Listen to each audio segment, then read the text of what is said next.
Chai, guys, I'm gonna just listen waiting this man open his mouth and talk in national TV. What first? The chief of defense staff, you see from the video that he gave his phone to that unruly officer.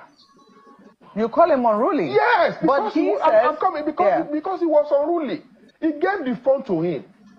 See, as I'm here like this, I'm a Yoruba person. I'm from Ekiti. We respect authority, we respect tender. If my phone ring now and the person call and say, good evening, good morning, my name is Asiwaju Bola Ahmed Tinubu, do you think I'll be sitting on this chair answering that call? I won't. I will stand up. Yeah, but that is you. But, yes. That is your cultural... The minister gave him phone to talk to the CDS. And I saw the way there was no sign that this person was even talking to the CDS. He was normal. Talking to this chief of defense staff, and I saw arrogance yesterday.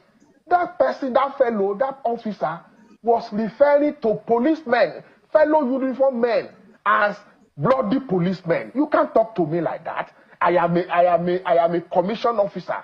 You can't talk to me. I am a commissioned officer. You bloody policemen. And the policemen also got angry. How can you, a uniform man, be ridiculing your fellow uniform people? I'll just say, to our viewers, because we were unable to show the full length of the video owing to time, and also some things that were said there, we're not allowed to play them according to NBC codes. Let us drill down on that, because clearly, when you watch the full length of the video, the minister lost his temper at some point. And he called the officer a name that he ought not to have called the officer. Anybody, any human being, even me, I lost my temper. See, if you were there yesterday, you will lose your temper. We are in this country. You see, one of the things that our military men should begin to also understand is that we are no longer under another military rule. Military is subjected to civil authorities, civil laws. You cannot, because you are a military officer, I go about, you see building, they will put military song, keep off. It is wrong. So what I'm saying is this. So you justify what it was? Wait, the minister tried to calm people. If you listen very well, the policemen or the civil defense also got angry. They were reacting. The DSS, the DSS, one of the security details of the minister, DSS officer, one of the soldiers was standing in front of the minister holding gun, and the DSS found out to tell him, how can you stand before the minister and you are pointing gun at him? You want to shoot him? And he was like, that is where I have to stand here.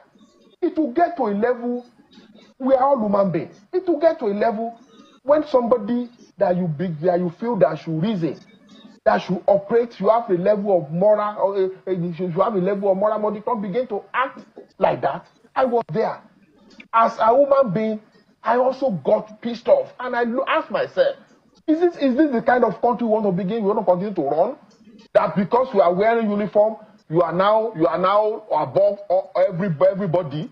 Because you are wearing uniform, you cannot turn yourself to security guard and be guarding private property, buildings under construction, and you are telling us that you are obeying law, you are obeying order. Does that mean that if your guy is a poultry farmer, he can also send you to go and be guarding fowl? Mr. Olayinka, I'm going to read, because since yesterday there have been quite a number of reactions to what transpired yesterday, rightly or wrongly. I'm going to read that of a former minister of aviation, Osita Chidoka. He wrote that Minister Nyesom Wike's decision to personally enforce a directive at a disputed site was a fundamental misstep. In constitutional democracies, power operates through institutions, not impulse. Executive authority must be exercised or adjudicated through the courts, ministries, and lawful instruments of state, never through confrontation. No matter how justified a grievance, a minister cannot become an enforcer that violates the very idea of ordered government. This is one of the reactions, and he was a minister. I do not know if you agree with it. But we've also seen the reaction of the former chief of Army Staff, Lieutenant General Tukur Buratai, who also thinks that this is a security breach. I'm going to read what it is that he also said. I do not know whether you've seen some of these reactions. He said that the minister's conduct during the exchange transcends mere misconduct and undermines the authority of the commander-in-chief and the integrity of the armed forces. These are some of the things that they're now beginning to say, because they believe that the minister ought to have recognized that he is the commissioned officer in uniform, and maybe at that point ought to have withdrawn. What are your thoughts on that? Well, let me first of all react to the statement by the former chief of Army Staff, Tukur Buratai. See, when I read that statement coming from him, I was like, oh, you've seen it? I've read it. I read it. I saw it yesterday. And I was like, the former chief of Army Staff is more concerned about talking to a uniformed man.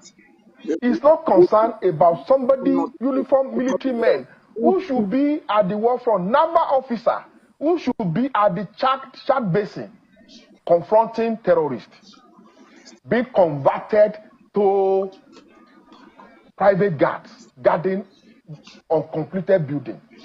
Which one is a security threat to Nigeria? Between soldiers trained to defend Nigeria, now be converted to security guard, may guard, let me use the word, may guard.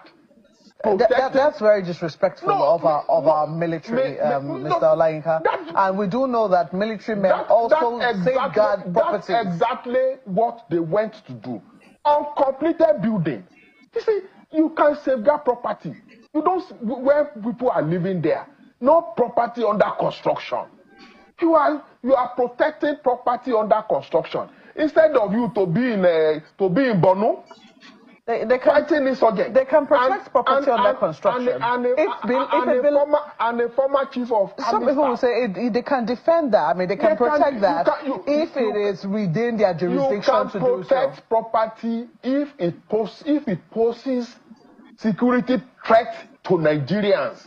It does. That property, what security threat does it pose to you and I? It doesn't pose any security threat.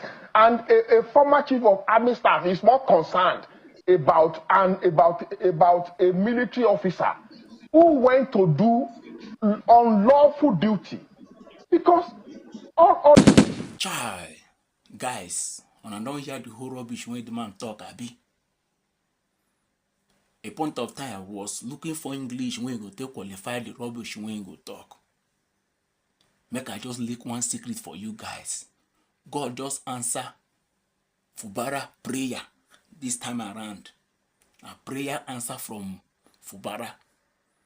Waiting we could do remove him for 6 months. He was praying that time, 40 days and 40 nights. God just finally answered in prayer to give him public assault. Now God just answered in prayer. It's true that he have resumed his seat, but inside him is not happy. Share this video. Give me your opinion in my comment section. This is getting out of hand.